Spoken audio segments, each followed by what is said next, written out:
Welcome back to Culture Creative. Thank you everybody for joining in again. Welcome back.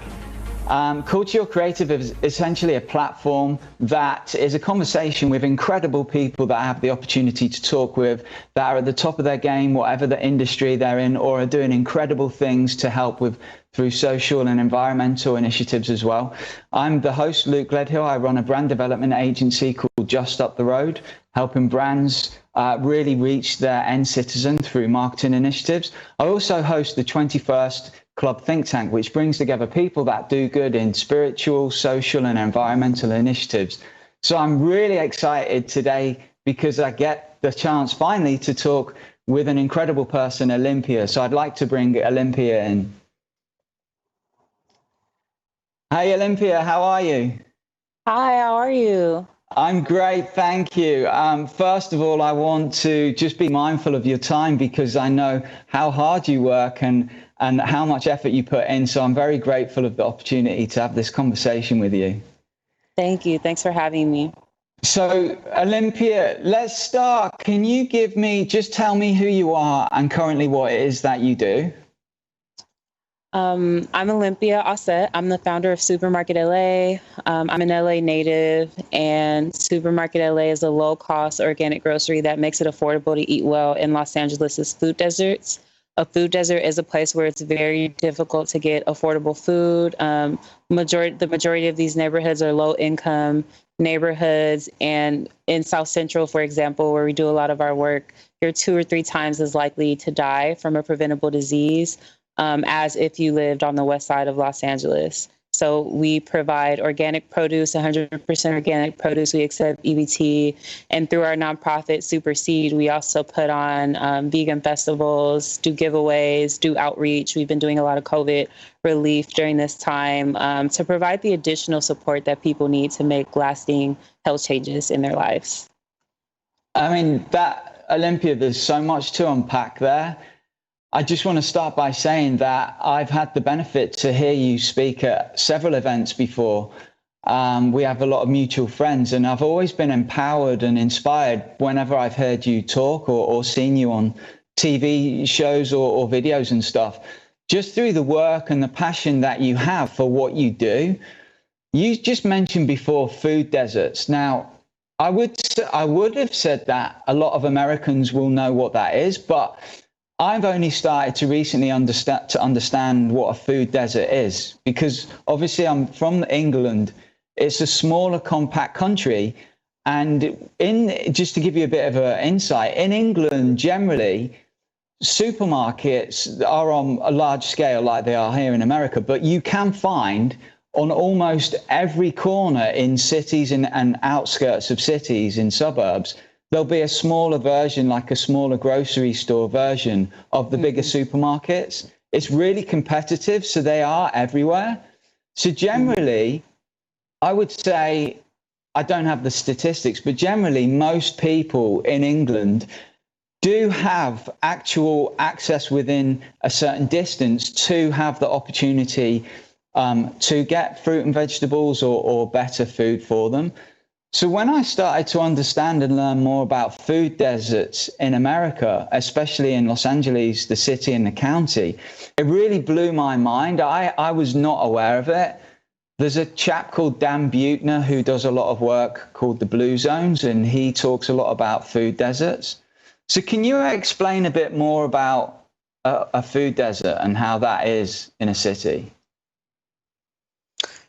Yes, so a food desert is defined as somewhere where you're more than a mile or 2 miles away from a grocery store. And that's sort of abstract, but how it plays out is it's a neighborhood where there's lots of liquor stores and there's lots of fast food. But if you want a fresh tomato or an avocado or a vegan meal, you're always having to leave your neighborhood in order to go get it. And I experienced that personally. I grew up in South Central. I grew up in different parts of Los Angeles. So when you're coming up, you don't really notice that you're eating lots of junk food, or it's not very clear what the differences are between your neighborhood and other neighborhoods. So when I returned from college and I had gone vegan, and at the time I was transitioning to raw vegan, I was living in a place where I would be on the bus 2 hours every time I need to go get fresh food. So that was on the border between Los Angeles and Inglewood. And even though there was a way for me to get to maybe Vons or something, I still would have had to take the bus. It would have been an hour instead of 2 hours. It would have been difficult. When you get to some of the stores that are in these neighborhoods, there's not a great selection of fresh food and health-giving food. If you look at a Ralph's in Culver City and you look at a Ralph's in South Central, you're going to get two very different experiences. And a lot of times what these chains will do is when the food starts to spoil on the west side, they'll truck it over to South Central and leave it there for those people to buy. And when you walk into a lot of these stores in these areas, it smells like death. Like, it has a really bad smell in there because a lot of the things in there are rotting. And so, another thing that crystallized this for me is that I was about 23 years old and I hadn't experienced a lot of death previously. And I had heard a lot of the statistics about heart disease and diabetes and things like that and how we're more prone to it. But at this time, people that I cared about started to actually pass away from these diseases at young ages, 50 or less. And I understood in that moment that this is real. This is not just a statistic, and that this will continue to happen unless I do something for the people in my life. And also that unless I do something, I'm going to be attending my friends' funerals at 50 years old and comforting their 20-year-old children or whatever, that maybe just graduated college. So, though that's a little bit of background about food deserts and what they are. And it's a nationwide thing. There's probably by now 24 million Americans that live in food deserts across the country. It's every major city usually has a food desert. And how a lot of it started goes back to segregation and redlining and white flight. So when Black people and people of color were starting to move, have upward mobility and move into certain areas through desegregation, a lot of Caucasian residents of those areas moved out to the suburbs.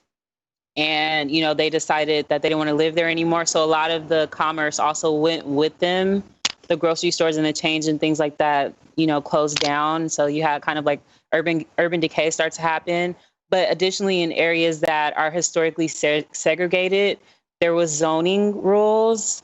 It's called redlining. So there's rules on the books that some of them didn't get. Some of them might still be on the books, or some of them didn't get reversed until maybe the 70s. That the codes that are there prevented certain establishments from being able to open in these neighborhoods, really to create a dependency. There's been a long history of wanting there to be a sense of dependency on the part of the Black American on the white American, so that there's no independence. There's no way to sort of rise above the situation that you're in, and just not wanting to be surpassed. I mean, that, honestly, Olympia, that is just mind-blowing. The way you explained that in such a short time really changes my view and thought process of everything that I've, I guess, learned through movies that I've seen being from England. There's probably similar things in England, but like I mentioned before, it is smaller and more condensed, so it's not quite so divided, if that makes sense as well. Obviously, there is going to be a wealth, an income divide of some sorts in areas and in cities. I do understand that, and I've seen that. But, I mean, let me just say, if you take away race, if you take away color, and just think the fact that we are all human beings, surely it is the given right to a human being to have access to the right sort of food and the right sort of nourishment. Yeah, that goes without saying. Everybody deserves healthy food. And we unfortunately have a situation in this country where even beyond race, there is an agenda to keep people sick. And so African Americans are the most impacted by it. We have the highest death rates we lead every other ethnic group in deaths from cancer, diabetes, heart disease, stroke. It's pretty ridiculous. So we tend to get the brunt of what's happening in that area. But this is an issue all across America, and it extends to all Americans because the way that our food system is set up is to protect the interests of certain, conglomerate corporations and huge, CAFOs and mega farms, or, the agricultural complex.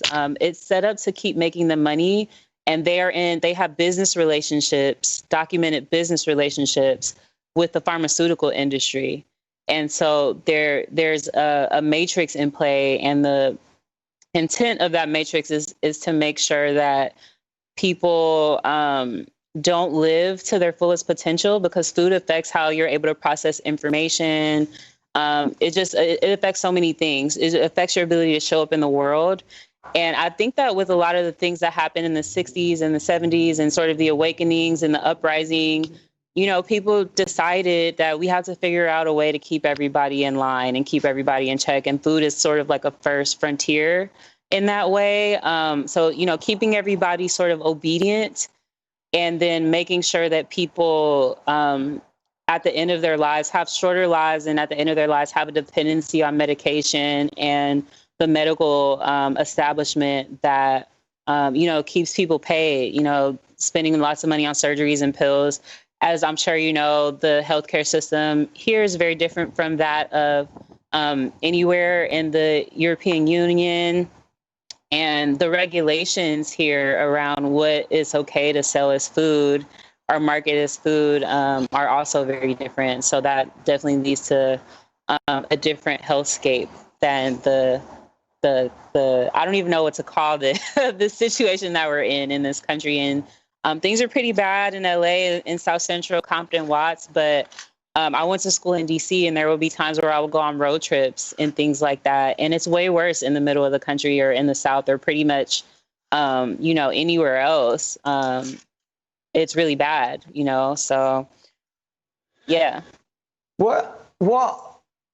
We spoke a little bit before this conversation started, because the journey that my wife and I went on when we moved to America, we were already kind of a predominantly vegetarian-based diet.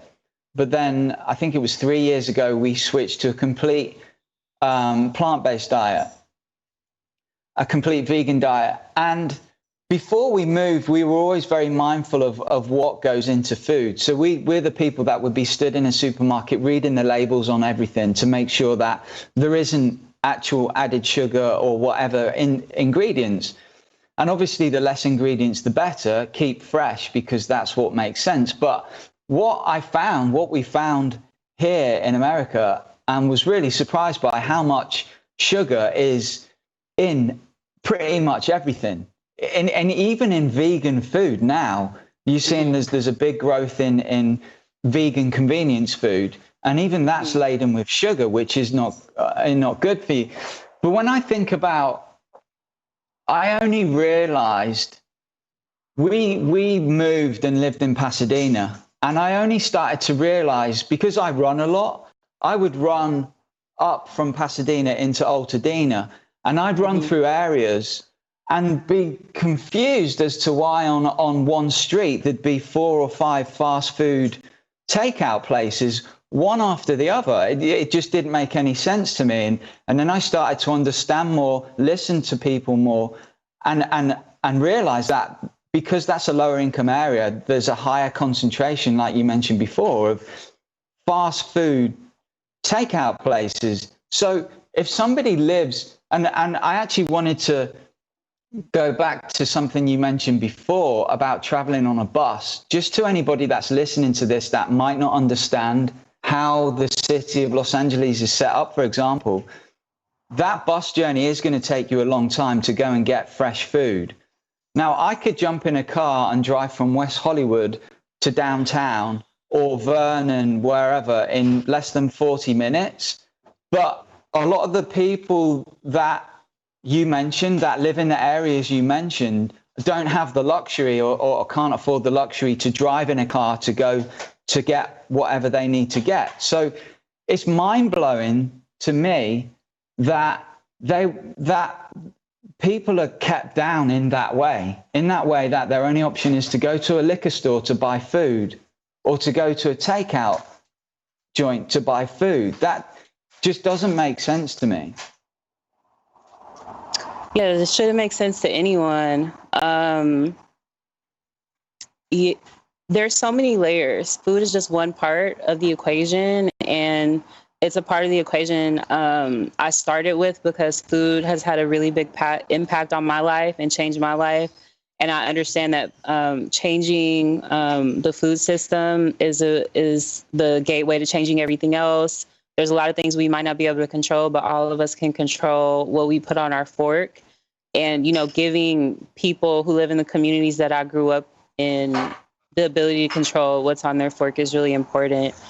But in addition to there being a lot of people that do take public transportation, even if you do have a car, if you work, there's people who are working 50, 60 hours a week or more, and you have children, et cetera. Even if something is 20 minutes away or 30 minutes away one way for you to drive to go get there and you do have a vehicle, it just shouldn't, the point is, it just shouldn't be so difficult. It shouldn't take so much energy and effort just for someone to be able to eat healthy, no matter where you live. That's what the point is.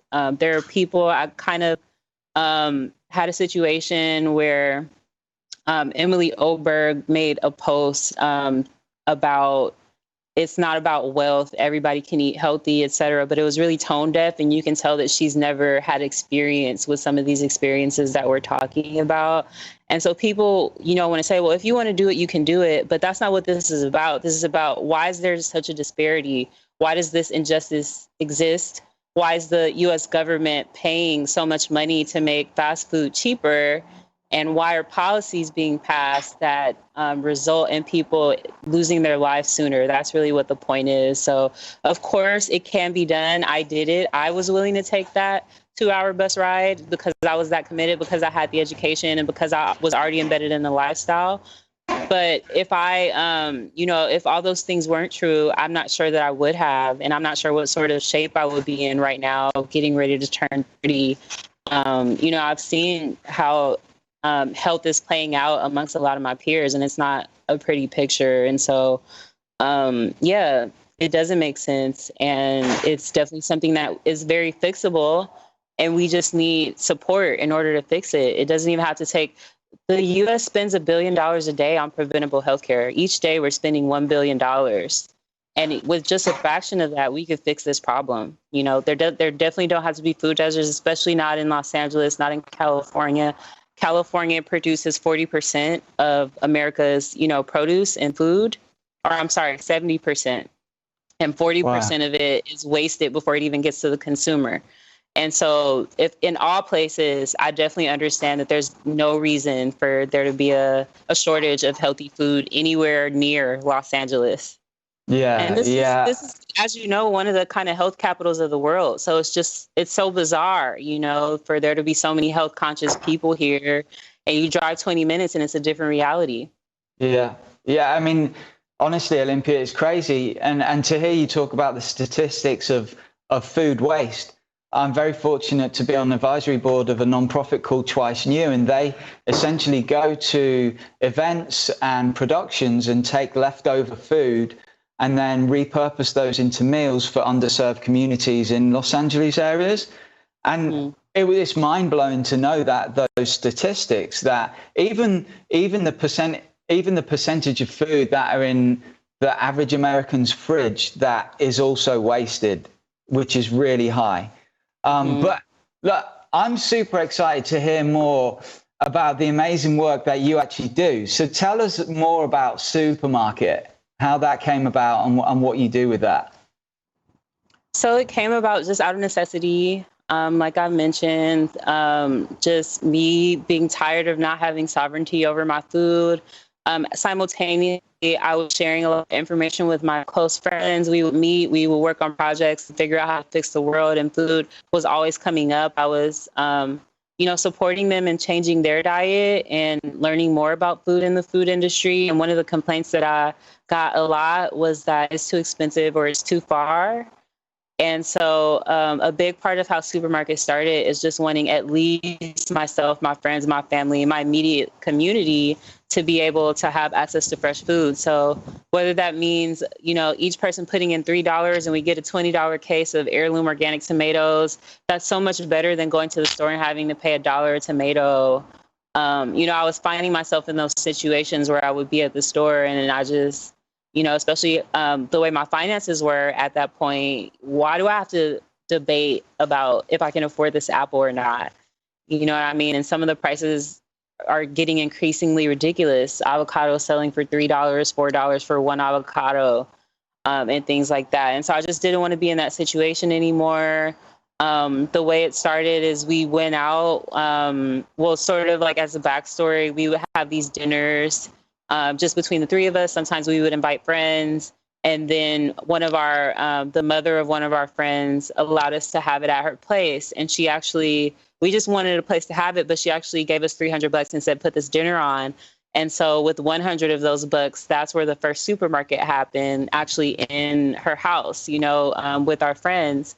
And so 1 month after that, we went out with organic produce. We didn't even have a table at the time. My friend Danielle would bring us a table each week. We didn't have chairs. We didn't have an umbrella. We really didn't have anything except organic groceries and a mission. And each week we would go out, rain or shine, and, provide organic fruits and vegetables to the community. And it kind of grew from there. And now we're a subscription service. We've provided over 60,000 pounds of organic produce since we've started. And the next thing we're looking to do is to establish South Central's first full service organic grocery near the intersection of Crenshaw and Slauson, which is now called Nipsey Square, in an establishment that used to be one of the only sort of like healthy takeout establishments in the area for 30 years. It closed, not this January, but the January before. And so we're looking to purchase it back from the people that bought it and turn it into an organic grocery. And we launched an Indiegogo campaign, which I think you might have been there when we first announced that campaign. So we're about half of the way, a little more than half of the way to our goal of raising $375,000 to do the build out, open the store, and do programs throughout the year. Because it's not just about, I think that's another thing that it's important to understand. It's not just about, placing healthy food in front of someone or placing fruits and vegetables in front of someone. When you're in a place where there has been decades of a disconnect between a person knowing their food, and this is true for a lot of Americans, because we're so reliant on these fast food chains and all of these establishments, a lot of us might see an eggplant or see some basil and not know what it is. I've had customers text me, what is this? And then I tell them, oh, it's basil and here's a pesto recipe. And then they send me back the picture and they made pasta. And I'm like, oh my God, how cool, So there's education that has to go along with it. There's support that has to go along with it. We also do juice cleanses and juice cleanse scholarships where, people will juice for 10 days. And we've had at least 2 people have major health transformations come out of that were suffering from chronic conditions. And so we're really a wraparound service, and we're really dedicated to actually solving the problem in a one-on-one way, and not just putting something there and say, hey, do something with it, but really kind of healing. There's a lot of deep healing that needs to happen. So we're very committed to healing as an organization. Yeah, I mean, everything you said then, Olympia, just makes me feel so good and inspired. Just to think that the work you do is just affecting so many people, and that is what we need more of. And the more you do what you do by staying focused on the mission, like you mentioned, that can inspire others. If it inspires me, I could have a conversation with someone else that inspires them, and that trickle effect is definitely what is going to make the change, I believe. Mm-hmm. Just to elaborate a bit on, I was reading about your 10-day juice cleanses and scholarships. I find it really amazing because had you watched, there was some documentary that you watched, was that what put you onto the juice cleanse program? Well, I've been vegan for 11 years now. So I did my first master cleanse when I was like, before I was vegan, when I was like, I think I was like 14 years old or something. So I have been familiar with the juicing space, but that documentary definitely is incredibly inspirational. I think everyone should watch Fat, Sick, and Nearly Dead. And sometimes when you watch food documentaries, you might feel sort of down or sad at the end, but that's one documentary where you just feel good. And you feel happy for the people that are in the film. So everyone that does the cleanse with us, we ask them to watch that documentary. And one of the main reasons is so they know they can do it. You know, sometimes if you've never, in America, we're so used to just eating every day. There's so many cultures and so many religions where fasting comes into play at some point. And a lot of us don't have any experience, you know, with not wearing our body down by having it digest something all the time. And so giving your body a break is not something that many people have experienced, and they're scared and they're like, am I still going to be around after this? Like, can I make it? So that film shows that, you know, you can definitely make it, and that the benefits that you get from it. So we really love that doc. Yeah, and I think that what is so important about what you do, and you mentioned this before, it's not just the fact that you have the mission and you're bringing the healthy food to people that need it. It's the fact that you said you're actually providing the support and information. Something you just mentioned before about a comment someone would say to you about, well, am I going to make it after I take this juice cleanse? You know, that's sort of odd for someone like myself to not understand that. Well, how can they think that? But the fact that you can be there as a support and to be able to educate all of the people that you're able to reach, to give them and help them be empowered to make the right choices, that is of benefit for their own health and their future, right? Right. And I think we forget that food is very personal. It's something that we learn on a personal level.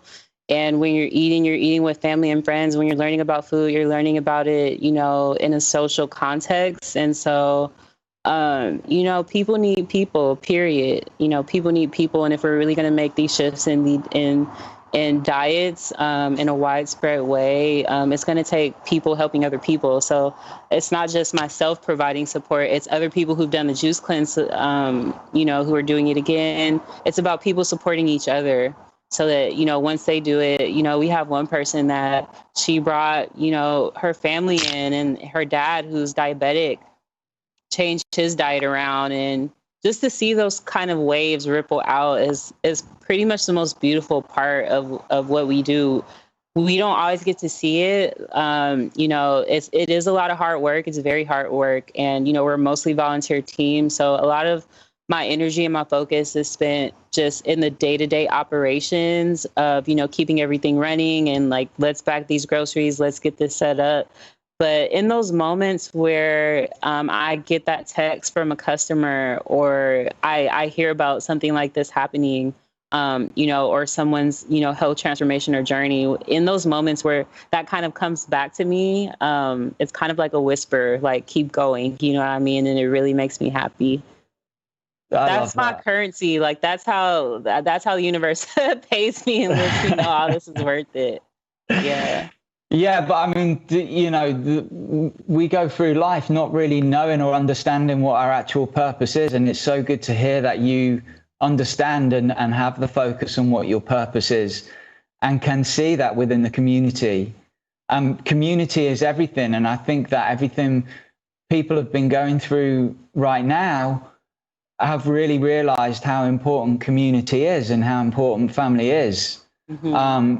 If you know, you can feel very alone if you're not part of a community or in a community. And I just want to go back to something with regards to food and how it changes people's lives. It's not the fact that you're providing organic fruit and vegetables to people. It's the fact that if you go to a liquor store or a gas station and you pick up whatever's on their shelf and eat that food, or you drink the drink, that essentially is low energy, what you're putting into your system.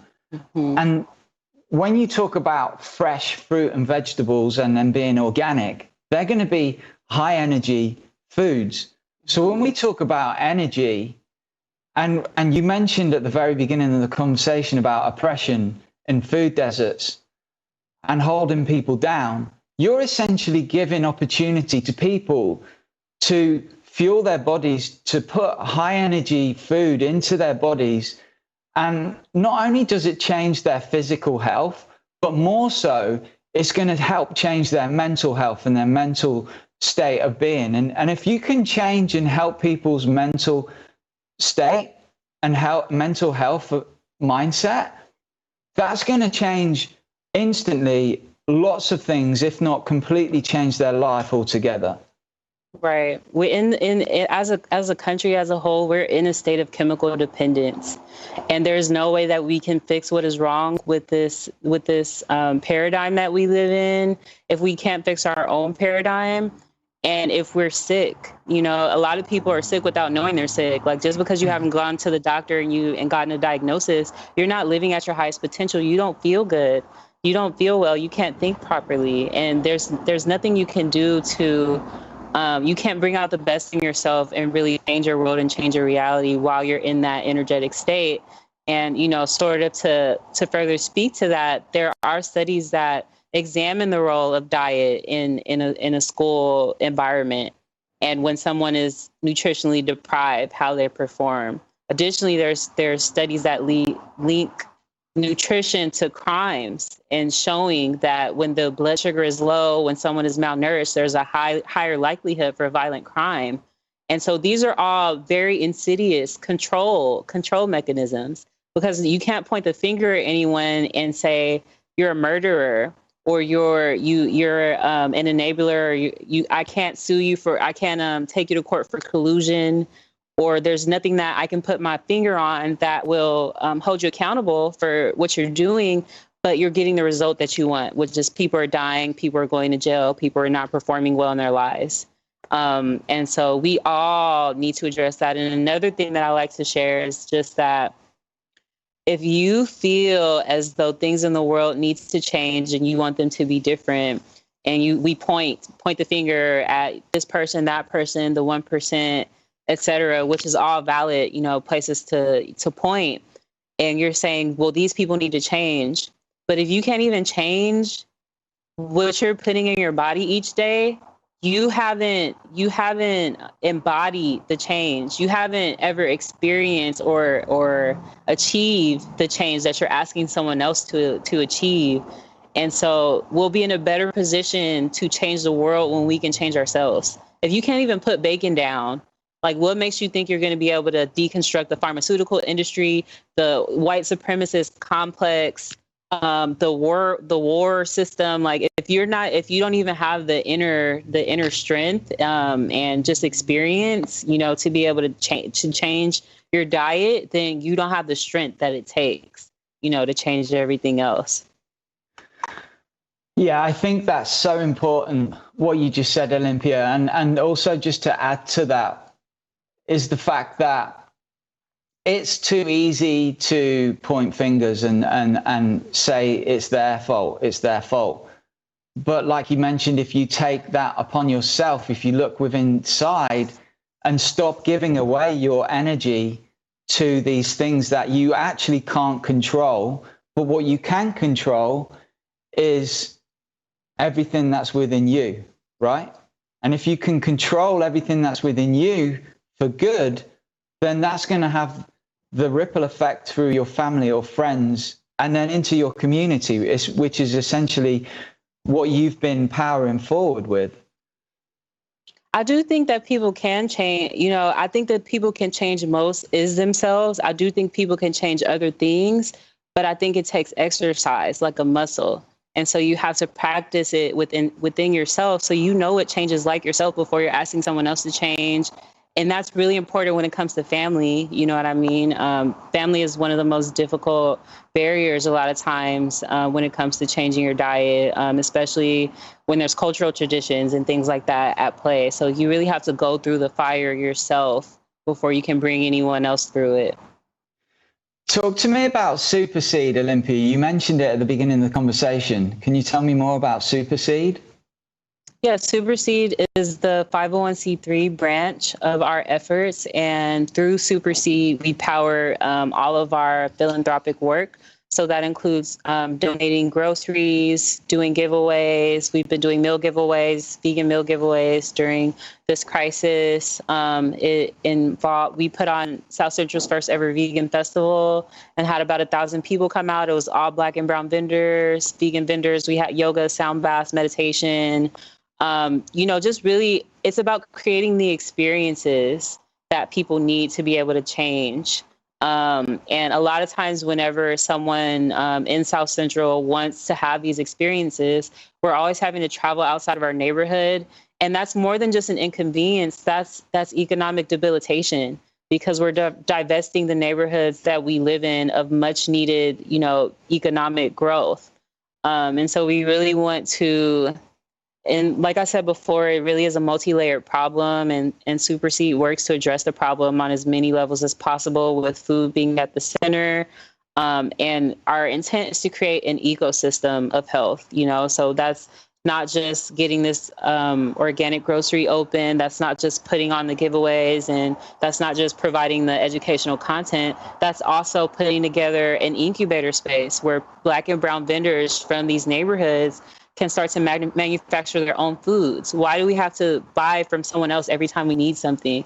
That's a really big part of the position that we're in, and sort of like the bondage or the servitude that we're in this country. We don't really have a foot to stand on because of our economic position and because of the limited ownership that we have over everything we spend money on day to day. So it's empowering people from these communities to make their own goods to serve their neighbors. You know what I mean? Like, we can make almond milk too, so we should be able to produce the almond milk. If there are a lot of makers that are in these communities, and maybe they're just doing pop-ups or something like that. And we want to really help them get to the point of, this is how you get a UPC code. This is how you get your food into the store. This is how you scale into a brick and mortar, if you want to scale into a brick and mortar, so that there can be longevity there, and, so that they can really thrive. I love that. I love everything about Superseed, Olympia. And please let me know when when you're planning the next festival, because I would love to be involved in that in some format. It just sounds incredible. Thank you. Okay. I know we're very. I want to be mindful of your time. Tell me how other people listening or watching can help support SÜPRMARKT and what you're doing. So we really, really need and appreciate donations at this time. So if anyone wants to donate, it is tax deductible. You can go to SÜPRMARKT.LA/donate, and SÜPRMARKT is spelled SUPRMARKT.LA/donate. And we also need help with, sort of like skills. And we are getting into the space where we are going to have a physical location. There's so many things that go along with that. So if you want to contribute interior design or architecture, or if you've opened a lot of locations before and you are able to help us get our employee manuals together, or help us put our marketing campaigns on, we welcome those kinds of support. We need people who know how to write grants and who know how to fundraise, and any way that you can use what you've achieved in life and sort of like the status you've achieved in life to like share our story and make more people aware about this issue and get more people behind it. All of that is appreciated. On our Instagram, we have links to interviews that I've done. The show Broken Bread is a great way to see our work in action. So SÜPRMARKT.LA/Broken Bread, if you want to watch that. Roy just got a James Beard Award yesterday. So proud for that series. And care. I think the biggest thing people can do, if they don't do anything else, is they can inform themselves, and they can start to care about what's going on. Because like I said, this is everybody's problem. Even if there are people who just care about money, well, we're spending $1 billion a day on this problem. So this is your problem too. This is everyone's problem. This is a problem that needs to be fixed. And, especially sort of like in mainstream wellness, like yoga spaces, a lot of times there is a lack of understanding for what happens in communities of color. Even though many of those practices come from Indigenous people, there's a disconnect as to how Indigenous people are being treated on this planet at this time. And so the light and the love that, many people may push and that they work to establish for themselves, if you're saying you want a better planet, you have to know that this is not going to happen until poor people and brown people are involved.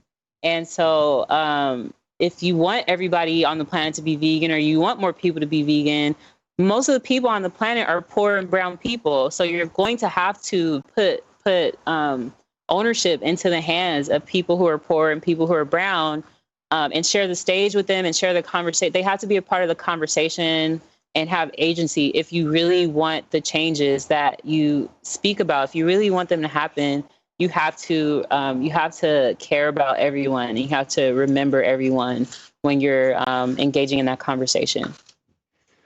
I mean, that's so inspiring what you just said, Olympia. And I actually wanted to mention and bring this up. You did talk about Broken Bread and the incredible TV series, documentary series that Roy Choi worked on. You were on one of the episodes with SÜPRMARKT. I can't advocate enough, if anybody watching or listening to this hasn't seen Broken Bread. It's an incredible docuseries. It will change your perspective on a lot of things. It really helped me to focus on certain things that I believe are important and to be able to go and give help to. How was it for you being a part of that series? Well, I just want to say, if you're going to watch it, make sure you have your tissues out, because there are some phenomenal people on that show. So many phenomenal people on that show. And I appreciate Roy for highlighting the everyday heroes that really sort of just took it upon themselves to do something about it. Those are the kind of people that are shown on the show. And I just feel fortunate to have been able to learn about some of their stories. And then as far as how it was just shooting, it took a long time. It took like all day, and I was like sleepy and stuff. And, just cause like you're working and you're also like doing on camera stuff, but like I'm actually packing these grocery bags right here. So right. I don't know. So, but all in all, it paid off. You know what I mean? I'm very grateful at the finished product, and I'm just grateful for all the stories that got told. And all I have, the only feelings I have about that show are gratitude. I'm just grateful that somebody even did that. Those are the sort of stories that I want to hear about, and so many people want to see. And a lot of times in media, there's this perception of, oh no, they just want to see things that are like mindless or that will make them laugh, or that there's so much emptiness in a lot of the content that is produced on a large scale. And I'm grateful for them. I'm grateful to them for creating content that came from the heart and like doing it in a really dope way. Like it wasn't corny. It was good. You know what I mean? But it was actually about something. And I vote for so much more of that. I want to see more of that. Yeah, I agree 100%. Before we wrap this up, Olympia, can you give me one piece of advice for anybody that's watching or listening to this? It doesn't matter of their race or their background, but can you just give me one piece of advice that someone can take that can help them to change their life for a positive, whether it's through food or anything else? So the thing that comes to mind for me when you ask that question is meditation. I think meditation is more important at this time than it's ever been before. And as we can see, we're embarking on some very uncertain times.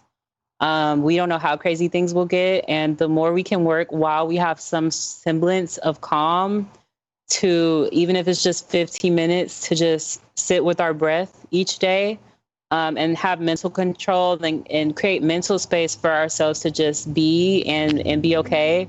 That's going to be very important going forward. And something that put me in touch with meditation was Vipassana. I went to the 10-day meditation course, Vipassana, I think when I was like 21 years old, and it was very life-changing.